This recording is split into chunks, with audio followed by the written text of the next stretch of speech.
Y así, tal como lo ven hoy, con el gobierno tratando de crear beneficios para la iglesia, sucedió exactamente lo mismo con la ley de Constantino. El hierro y el barro, el poder eclesiástico y el poder estatal se habían unido oficialmente en una unión de iglesia y Estado. La supremacía papal había tenido lugar. Pero, por supuesto, sabemos que ese reinado colapsó en 1798 con la herida mortal de la que se habla en Apocalipsis, capítulo 17. Disculpen, la Biblia declara que habrá una imagen de la bestia. Y esa imagen de la bestia, cuando se establezca, se verá exactamente como se veía la bestia, que es una unión.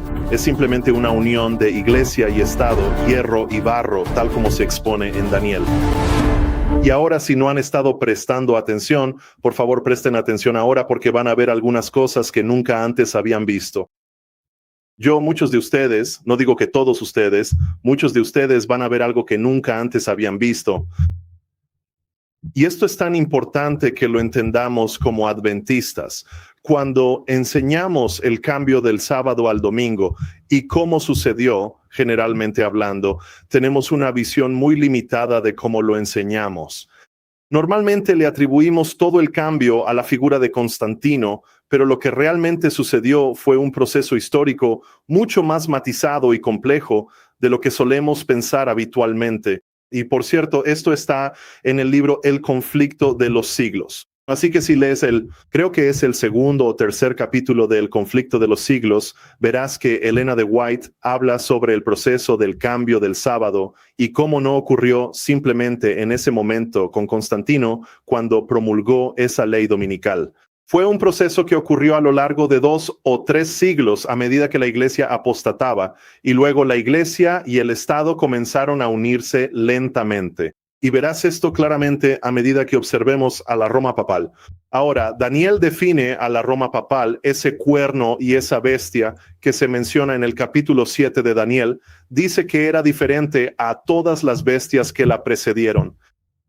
Ahora, la razón por la que esta bestia es diferente es porque comienza como un imperio pagano, pero no termina siendo conquistado por otro imperio pagano, termina siendo conquistado por un cuerno pequeño, termina siendo conquistado por un hombre que no tiene poder militar. Todo lo que tiene es el poder de la religión. Era el poder de la religión cristiana, no obstante, pero tenía el poder de la religión, y esa religión eventualmente superaría al imperio romano y se convertiría en el imperio romano papal. Así que queremos entender cómo sucedió esto.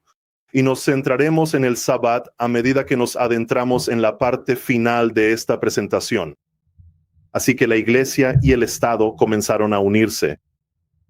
Y realmente diré que Constantino fue realmente el primer emperador en abrazar verdaderamente el cristianismo desde un punto de vista político.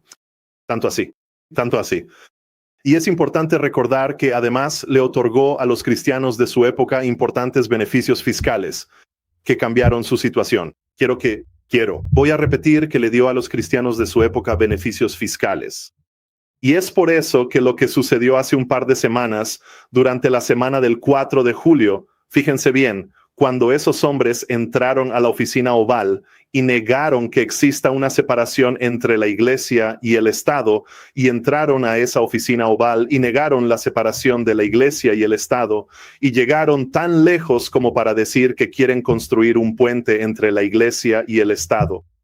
Y una de las cosas que quieren hacer es derogar la enmienda Johnson para básicamente permitir que las iglesias sigan pudiendo respaldar oficialmente a candidatos políticos y no perder su exención de impuestos.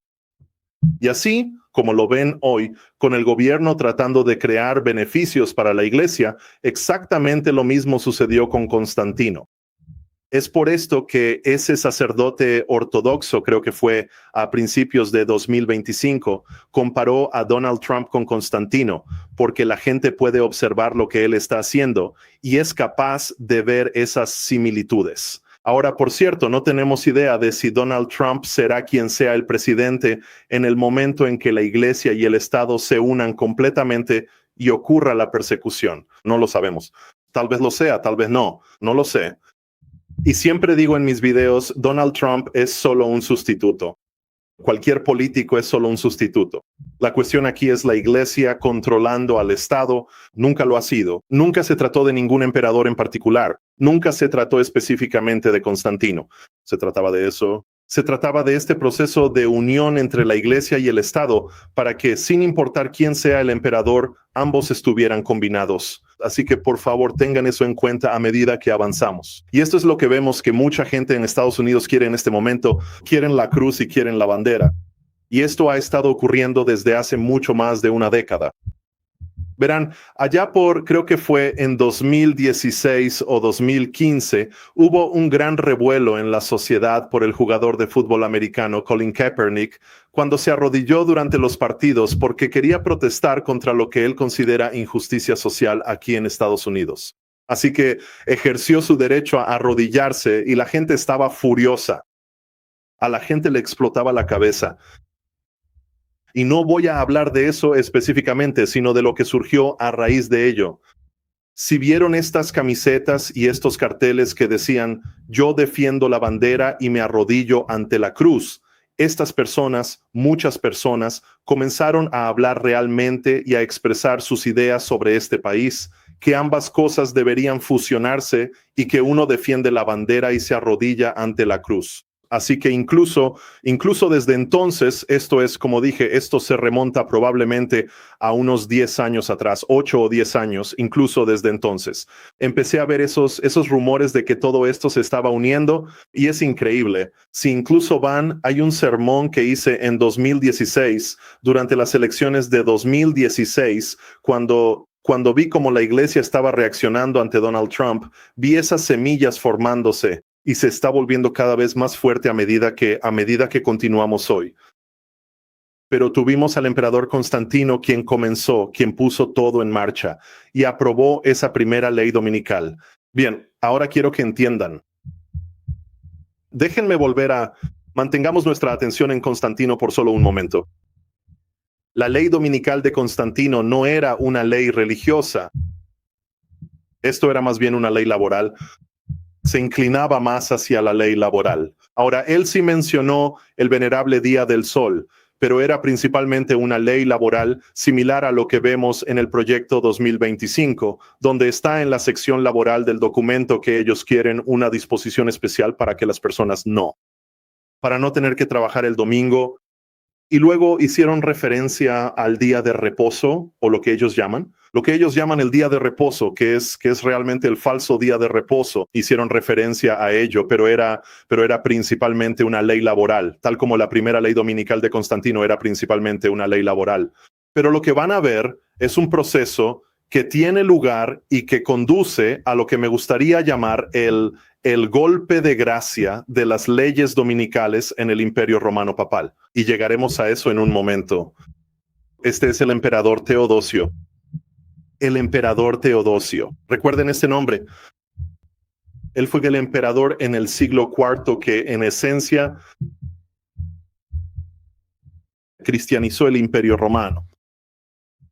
Él es el principal responsable de haber convertido al cristianismo en la religión oficial de todo el Imperio Romano. Un cambio que transformó profundamente la historia. Así que aquí es donde la iglesia y el Estado se unen con respecto al cristianismo. Fue bajo este rey. Y quiero que vean lo que hizo. Él emitió el Edicto de Tesalónica. Fue un decreto imperial. Quiero ahorrar un poco de tiempo. No voy a leer cada palabra, pero dice en amarillo. Marcó un punto de inflexión en la historia religiosa del Imperio Romano al dar respaldo estatal a la doctrina nicena y remodelar la relación entre la autoridad imperial y la iglesia cristiana. Así que ahora la autoridad imperial y la iglesia cristiana se están uniendo. El decreto instruyó a los pueblos bajo el dominio romano a seguir la fe profesada por los obispos de Roma y Alejandría. Ahora esto es muy importante. Los obispos de Roma y Alejandría. Hay una declaración. No la tengo en esta presentación. Hay una declaración. No puedo recordar los dos nombres. Si alguien del equipo de ADL quiere buscarlo, parte del nombre de la persona es Sócrates. No el Sócrates de Grecia, pero creo que es Sócrates. Él escribió que la mayoría de la gente, esto es en el siglo V, creo que él escribió esto, la mayoría de la gente en ese momento alrededor del mundo guardaba el sábado o celebraba los sagrados misterios en el séptimo día. Pero lo que él dice es que debido a alguna extraña tradición en Roma y en Alejandría, ellos guardaban esto. Ellos realizaban los sagrados misterios. Básicamente ellos tenían la comunión el domingo. Bien, así que esta es una declaración que dice que para el siglo V el sábado, en términos generales, todavía se guardaba en todo el mundo excepto en Roma y Alejandría. Y esto es exactamente de lo que habla Ellen White, que el sábado y el domingo se guardaron durante siglos. Y luego, eventualmente, el domingo fue exaltado y el sábado fue rebajado. Y si encuentras esa referencia, puedes hacérmelo saber. Ya veo una mano ahí. Devonte, ¿lo tienes? Sí, ¿es Sócrates escolástico? Sí, sí. Sócrates escolástico creo que es. Sí, sí, ese es el nombre. Perfecto. Muy bien, así que este edicto ayudó a transformar el cristianismo. Entonces, en realidad, recuerden, dice que Teodosio decretó que los obispos de Roma y Alejandría, esa era la fe que debía seguirse. Y su fe era para la observancia del domingo. ¿De acuerdo? Tengan eso en cuenta. Dice que el edicto ayudó a transformar el cristianismo de una religión legalmente tolerada a una que disfrutaba de apoyo imperial oficial. Oficial imperial. Apoyo imperial. Esto es exactamente contra lo que lucha la Constitución. Así que, por favor, tengan eso en cuenta cuando lleguemos al final de la presentación de hoy. Esto es exactamente contra lo que está la Constitución, establecer o promover una religión en particular sobre otra. Dice que en los años que siguieron, el emperador Teodosio reforzó esta política mediante leyes adicionales que favorecían al cristianismo niceno, restringiendo ciertas prácticas religiosas paganas, y limitando la influencia de movimientos cristianos rivales. Ahora, tomémonos un momento aquí y hablemos de esto. Restringir ciertas prácticas religiosas paganas, algunas de esas religiones paganas, prácticas religiosas, sí, se trata de la adoración de ídolos y cosas de esa naturaleza, pero también era la perversión sexual que acompañaba a esas prácticas religiosas. Y así el cristianismo estaba siendo establecido. Y así ahora la iglesia se regocija porque tiene el respaldo del gobierno. Y así ahora pueden acabar con todos estos paganos. Esta es la mentalidad exacta que vemos que ocurre hoy en nuestra sociedad. La gente está cansada del ateísmo, el socialismo, el comunismo y todos estos ismos. Y por eso quieren que el cristianismo se establezca oficialmente para poder ganar las guerras culturales. Así que queremos seguir adelante y queremos tener eso en mente. Y ven ahí abajo en amarillo, dice fortaleciendo a la iglesia institucional. Continuando. Dice que influyó en la relación cambiante entre la iglesia y el Estado y estableció un precedente para que los gobiernos usaran la ley para definir y hacer cumplir la ortodoxia religiosa. Razón por la cual, como muchos de ustedes saben, soy innegablemente poco ortodoxo. Porque esa religión ortodoxa que se estaba promoviendo iba en contra de lo que enseña la Biblia. Y así es, esto es lo que estaba ocurriendo. Y si miran en la parte inferior, dice que aumentó la presión legal sobre las minorías religiosas. ¿Qué tipo de minorías? Minorías religiosas y disidentes teológicos. Así que si no estabas de acuerdo con las enseñanzas ortodoxas, entonces te enfrentarías a presión legal, te enfrentarías a persecución. Y aquí estamos. Aquí estamos en el quinto reino que cayó y vemos que estaban promoviendo enseñanzas particulares. Y una de esas enseñanzas era que la iglesia ahora tenía el poder de declararte anatema, excomulgado, con el poder del Estado respaldándolo si no lo hacías, si no seguías ciertas cosas. Ahora, déjenme ver. No tengo la declaración aquí y me entristece mucho no tenerla, pero quiero que anoten esto. Es el concilio. Es el concilio de la Odisea. Antes de llegar al emperador Carlomagno, es el concilio de la Odisea. Creo que es en el año 363 de Pyrrhinio. Pensé que lo tenía aquí. Obviamente no lo tengo. Quizás lo mencione más tarde. Este fue el concilio. Este fue un concilio que se celebró, creo que se celebró más en la región del este. Se solía llamar judaizantes a todas aquellas personas que por convicción decidían guardar el sábado como día de descanso. ¿Qué dije? Llaman judaizantes a las personas que guardan el sábado. Ahora, he visto varias discusiones del ADL con personas que nos llaman ¿qué? Judaizantes por guardar el sábado. Así que aquí estamos más de 1500 años después, y el mismo argumento exacto que se usó en el siglo IV para las personas que guardaban el sábado se está usando ahora. Cuanto más cambian las cosas, más permanecen igual. Y así, en ese concilio, declararon que si te sorprendían judaizando al no trabajar en sábado, serías declarado anatema, serías excomulgado. Bien, así que ahora entonces el canon 29 del concilio de la Odisea. Ese es gracias. Hermoso canon, el canon 29. Hermoso, hermoso. Así que ahora lo que tenemos aquí es la ley de Constantino. Y tenemos la declaración de la iglesia. Constantino dijo, no trabajen en domingo. La iglesia ahora está haciendo una declaración. Deben trabajar en sábado. Y si se abstienen de trabajar en sábado, son judaizantes. Estas dos leyes ahora se van a fusionar para crear la verdadera primera ley dominical oficial respaldada por la religión. Y sucedió bajo el emperador Carlomagno. El emperador Carlomagno. El emperador Carlomagno fue coronado el día de Navidad del año 800 después de Cristo por el Papa León III. Permítanme decir eso de nuevo, el Papa León III. Y voy a decirlo una vez más por si no lo captaron. Papa León III, ¿quién es nuestro Papa ahora mismo? Interesante. Papa León. Bien, pero aquí dice que el Papa coronó a Carlomagno. Así que ahora quiero que vean la dinámica. Al principio, el Estado le daba poder a la iglesia y ustedes tenían a los emperadores que declaraban quién iba a ser y quién era nombrado obispo. Y ahora tienen al obispo nombrando al emperador. Así que ahora tienen una fusión completa de iglesia y Estado para cuando llegamos al año 800 después de Cristo. Y dice, León revivió el antiguo imperio, ahora renacido bajo la égida de la iglesia.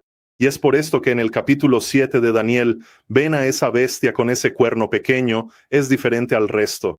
Es por eso que la reconoce como una sola bestia con el cuerno pequeño surgiendo, porque el reino renace ahora como lo que llamaron el Sacro Imperio Romano Germánico. Así que dice aquí, esto es del libro La Historia del Cristianismo. Por favor, lean ese libro si están interesados en los detalles de eso, de cómo progresó el cristianismo. Dice que el emperador Carlomagno se sintió llamado a gobernar a su pueblo. Aquí está, tanto en el estado civil como en los asuntos eclesiásticos de la iglesia. Él nombraba obispos, tal como nombraba generales. Aunque siempre buscaba hombres valiosos, también promulgó leyes ordenando que se predicara en el idioma del pueblo. Y ahí está. Esta es la primera ley dominical oficial respaldada por el estado religioso que consta en los registros. Dice que el domingo debe guardarse como un día de adoración y descanso. Así que aquí es donde se hace realidad por completo. Y ahora tomamos la ley dominical de Constantino, centrada generalmente en el trabajo. Y ahora tenemos la declaración de la iglesia en el concilio de la Odisea. Como Jason acaba de compartir, el canon 29, esas dos leyes ahora están completamente fusionadas. Y no digo que necesariamente fuera correcto en este momento que se viera así, pero se hizo oficial y no fue en el año 800 después de Cristo. Fue un par de años antes del 800 después de Cristo que Carlomagno hizo esto. Y la razón, el ímpetu para esto, ¿recuerdan lo que dice aquí? Él quería gobernar a su pueblo tanto en asuntos civiles del Estado como en asuntos eclesiásticos de la iglesia. Y aquellos que no siguieran el camino serían perseguidos. Y así tenemos los 5 reinos. Esto es exactamente lo que Daniel dijo que sucedería. Él hablará palabras pomposas contra el Altísimo, perseguirá a los santos del Altísimo y tendrá la intención de cambiar los tiempos y la ley. El hierro y el barro, el poder eclesiástico y el poder estatal se habían unido oficialmente en una unión de iglesia y Estado. La supremacía papal finalmente había tenido lugar en aquel entonces. Pero por supuesto, sabemos que ese reinado colapsó en 1798 con la herida mortal de la que se habla en Apocalipsis, capítulo 17. Disculpen, Apocalipsis capítulo 13, versículo 3. Eso fue impulsado por la Revolución Francesa. La Revolución Francesa permitió que esto sucediera. Y en realidad, ni siquiera fue la Revolución Francesa la que abrió el camino. En realidad, fueron los reformadores quienes habían desgastado el aura que los papas tuvieron durante siglos. Y la gente, obviamente, el péndulo osciló demasiado hacia la izquierda, en este caso, y declararon que no hay Dios. Y ellos estaban persiguiendo a personas y cosas de esa naturaleza. Pero la Revolución Francesa realmente destronó ese poder papal, infligiendo esa herida mortal. Y ahora avancemos en el tiempo. La Biblia declara que va a haber una imagen de la bestia. Y esa imagen de la bestia, cuando se establezca, se verá exactamente como se veía la bestia, que es una uni. Es simplemente una unión de iglesia y Estado, hierro y barro, tal como se expone en Daniel. Ahora, esta unión de iglesia y Estado estará viva y coleando al final de los tiempos, porque recuerden, cuando la piedra golpea la imagen al final de los tiempos, el hierro y el barro todavía existen. Así que sabemos proféticamente que esta idea de iglesia y Estado estará viva y coleando en la práctica. Y es aquí donde llegamos a nuestra Constitución. Nosotros, el pueblo, el Congreso deberá hacer, y obviamente estas palabras no están en la Constitución. Disculpen la separación, las palabras exactas, la separación de la Iglesia y el Estado no están directamente en la Constitución, pero creo firmemente que esa fue la intención de los fundadores. Pero tenemos la Constitución que declara que la enmienda de la Constitución, que el Congreso no hará ninguna ley con respecto a una religión o al establecimiento de una religión. Ahora quiero que entiendan que esto no es solo para protegernos de que vengan y digan, muy bien, todos, la Iglesia Metodista es la iglesia oficial de los Estados Unidos. No es solo para proteger contra eso. Es para proteger contra cualquiera en el gobierno que exalte una religión o una práctica religiosa por encima de otra. Y es por esto que los redactores de la Constitución fueron tan meticulosos al elegir sus palabras. Saben, ellos como, por ejemplo, no en la Constitución, sino en la Declaración de Derechos, donde dice, ya sabes, sostenemos que estas verdades son evidentes por sí mismas. Todos los hombres son creados iguales, correcto. Y están dotados por su creador para la búsqueda de, ya sabes, la felicidad. ¿Cuál es la palabra de nuevo? Es vida, libertad y la búsqueda de la felicidad. Sí, vida, libertad y la búsqueda de la felicidad. Correcto. Y lo que quiero que entiendan es que fueron específicamente ambiguos. No dijeron creados por Jehová, no dijeron creados por Yahvé, no dijeron Jesús, no dijeron Alá, no dijeron Shiva, Vishnu, Thor, Odín, ningún dios, vamos. Dijeron específicamente por el creador porque entendían que si nombramos a un dios específico, se va a convertir en un problema. Ahora, esto es lo que los nacionalistas cristianos están tratando de deshacer en este momento. Así que tenemos este patrón con los 5 reinos. Cada vez que ves a la religión y al Estado unirse, termina en persecución. Cada vez que la religión y el Estado se unen, tiene que ver con los mandamientos de Dios. Así que, sea lo que sea la marca de la bestia al final de los tiempos, eso es lo que será. Tendrá que ver con no tendrás dioses ajenos delante de mí, no adorarás ídolos, no blasfemarás, o no guardarás el verdadero día de reposo. Va a ser uno de esos 4. Y obviamente creo que será en contra del 4º mandamiento, tal como fue en el reino de Grecia, como vimos con Antíoco Epífanes y tal como vimos en la Roma papal. Cuando tratamos con el papado y francamente cuando tratamos con Egipto también, el faraón no les daba ni un día libre para descansar. Es todo, siempre ha estado ahí, siempre se ha estado ahí. Pero sigamos adelante. A medida que concluimos esto, James Madison dijo, la religión de cada hombre debe dejarse a la convicción y la conciencia de cada hombre. Y es el derecho de cada hombre ejercerla según estas dicten. Este es Thomas Jefferson en su carta que escribió a los bautistas, creo que es de Waterbury. Waterbury, Connecticut. Él dijo, creyendo con ustedes que la religión es un asunto que reside únicamente entre el hombre y su Dios, que no debe rendir cuentas a nadie más por su fe o su culto, que los poderes legítimos del gobierno alcanzan solo a las acciones.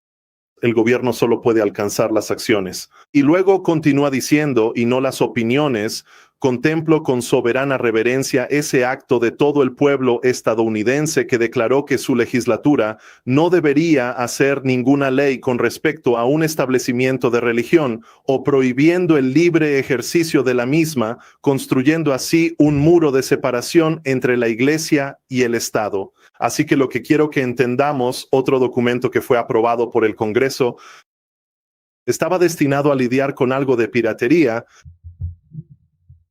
que estaba ocurriendo, y los Estados Unidos básicamente firmaron un tratado. No puedo recordar el nombre del tratado en este momento. Fue firmado en 1803. Recuerdo el año, pero no el nombre.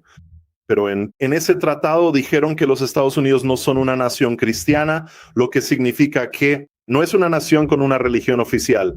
Es una nación con muchos cristianos. Así que si eso es lo que quieres decir con una nación cristiana, está bien. Pero si por nación cristiana te refieres a lo que los nacionalistas cristianos quieren hoy en día, que es en esencia una teocracia, si te refieres a una nación cristiana por lo que la Asociación Nacional de Reforma quería decir a finales del siglo XIX, cuando intentaban cambiar la Constitución para declararla bajo el gobierno de Jesucristo, eso es lo que algunas personas quieren decir con una nación cristiana. Y eso es precisamente contra lo que está escrita la Constitución. E incluso si usted, ahora mismo la gente está tratando de averiguar qué pretendían los padres fundadores.